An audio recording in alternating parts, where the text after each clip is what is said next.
embaixadora da Ucrânia garante que o futuro de Kiev é junto do Ocidente e longe da Rússia. Em entrevista à Record TV e na Onivet, agradece a forma como os portugueses continuam a acolher os refugiados. 24 de fevereiro de 2022 é o dia que ficará para a história como o início da invasão russa à Ucrânia. Quase 2 meses depois desta data, tenho comigo a embaixadora da Ucrânia em Portugal, Ina Onivet. Ina, muito obrigado por ter aceitado este convite. Eu começava por lhe perguntar, nesta altura, como é que está a moral do povo ucraniano? Ou seja, como é que se vive nesta altura, quem lá está? Atualmente, as tropas russas estão sendo reagrupadas para realizar as operações ofensivas nas regiões de Donetsk e Lugansk, principalmente na cidade de Mariupol, com o objetivo principal de mover a linha de frente para os limites administrativos dessas duas regiões, bem como fazer outra tentativa de tomar a cidade de Kharkiv. Após derrotas militares no terreno, a Rússia retirou as suas forças militares das regiões de Kiev, Chernigiv e Sumi.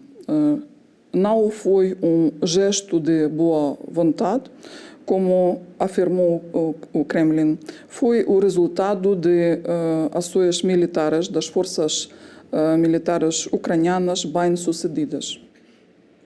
É inevitável falarmos aqui das imagens que chegam de locais como, por exemplo, Bucha, que mostram aquilo que é a destruição e as alegadas violações. Senhora Embaixadora, como é que viu estas imagens? As tropas russas cometeram os crimes de guerra neste território, na região de Kiev, na região de Chernigiv, e o mundo condenou estas atrocidades dos ocupantes russos, porque, de facto, isso é o genocídio do povo ucraniano. E neste momento, como é que vê o papel do Ocidente? A ajuda que vários países têm dado à Ucrânia considera suficiente ou há muito mais que possa ser feito? O mundo ocidental apoia fortemente a Ucrânia, o exército ucraniano, mas claro que precisamos mais. Precisamos de armas e armas pesadas para defender o nosso território do agressor russo. E no caso de Portugal, como é que considera o papel que Portugal tem dado ao país? Já iremos entrar em detalhes.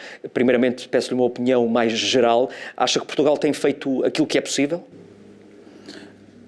Portugal apoia fortemente a Ucrânia e eu gostaria de expressar a profunda gratidão pela assistência humanitária, pela assistência militar e também gostaria de agradecer pelo também ajuda no acolhimento dos refugiados ucranianos, porque isso é muito importante para todos nós, ucranianos, e posso dizer que isso significa também o apoio como um gesto simbólico da parte do povo português. O nosso país já autorizou, por esta altura, mais de 30 mil pedidos de proteção temporária a pessoas que estão a fugir da guerra. Como é que estes cidadãos estão a ser acolhidos? Como é que está a ser o processo de acolhimento destas pessoas, nomeadamente no apoio à procura de empregos, à aprendizagem da língua? Posso dizer que este trabalho é exemplar para a Europa, porque todos os ucranianos têm a possibilidade de viver aqui e também estudar e receber também ajuda médica. Eu já visitei os centros para os refugiados ucranianos em Lisboa e em Cascais e posso dizer que as câmaras municipais destas cidades fazem tudo o possível para ajudar aos ucranianos. Pelo menos 35% dos ucranianos que chegam a Portugal, refugiados, são crianças. Como é que está a ser o acolhimento destas crianças e, acima de tudo, quais são os principais problemas? As crianças que chegaram para Portugal também têm o acolhimento perfeito da parte portuguesa e também a nossa embaixada tem a comunicação com o CEF e também com os órgãos estatais para monitorizar a situação com crianças que chegaram sem familiares. São cerca de 700 essas crianças até o momento que chegaram sem familiares, sem pais ou sem tutores legais. A Embaixada acompanha essas crianças de que forma? O que é que acontece a uma criança que chega sem qualquer adulto a Portugal? A nossa Embaixada, claro que acompanha todos estes casos de chegada das crianças ucranianas para Portugal e também temos a comunicação com a Procuradoria-Geral de Portugal e também com a Comissão especial para monitorizar estes casos para receber a informação sobre as crianças sem acompanhamento dos familiares. A senhora embaixadora disse numa outra entrevista que o presidente Zelensky é o símbolo do heroísmo e da resistência da Ucrânia. O que é que espera do discurso de Zelensky no Parlamento Português já no próximo dia 21? Este discurso será sobre a cooperação da Ucrânia com Portugal e, claro, que agradecimento pelo apoio de Portugal no acolhimento dos ucranianos refugiados e também claro que vamos discutir a questão sobre pedido de armas e também sobre a europerspectiva da Ucrânia, porque a Ucrânia tem a vontade de estar no futuro o membro da União Europeia e da NATO. A senhora embaixadora tem tido a oportunidade de falar com o presidente Zelensky ou com alguém próximo do presidente durante este período? Claro que eu tive uma reunião com o senhor presidente. E qual é que é a mensagem que o presidente passa sobre Portugal, se é que nos pode dizer? Posso dizer que o nosso presidente gosta muito de Portugal. Ele já visitou o vosso país maravilhoso e ele gostaria de visitar de novo Portugal. Ele fala também um pouco português e isso ele demonstrou durante a conferência internacional dedicada à plataforma da Crimeia no verão do ano passado.